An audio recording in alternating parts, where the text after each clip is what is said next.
there are several pollutants we can emit to the environment and as humans in our households and everywhere. That's, for example, plasticizers, which make the plastic soft, or we have what we have our in creams and cosmetical products can cause problems in the environment later when they're go in the water or in the seawater and then get transferred to animals in the Arctic. And we have pesticides from agriculture, which might be stable and toxic for animals. And we have consumer products as all these Gore-Tex products, which we like to surround ourselves with. We have old ones which are still in the environment, which we already banned, but they are still there because they are so stable. And there are new ones always made by the industry, and we use them because we are not aware of them in the products.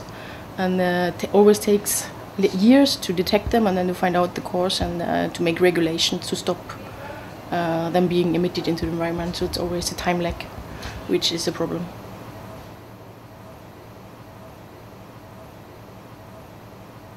Oh, there's several routes as well, so it depends on the chemical. If you have volatile chemical, which are easily evaporated, they will be transported via the air masses.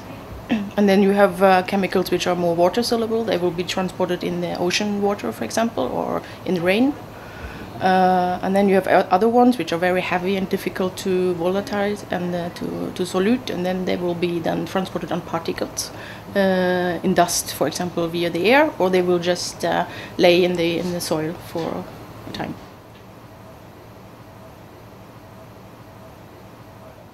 Again, it depends on the chemical. If you have chemicals which are easily taken up by plankton, for example, then they will be the first animal or the first organism harmed by these kind of pollutants. But if you have other ones which are not taken up by these, but taken up by seals, for example, then you will have the effect there.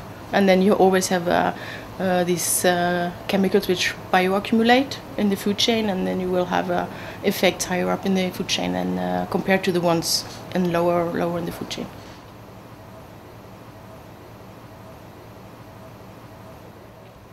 It requires very expensive and complicated instruments to discover them and to measure them. And sometimes we get information from the industry that what they use, and then we can look if we find them, for example, the siloxanes or other stuff. Or we just screen our samples for new signals we didn't have years before.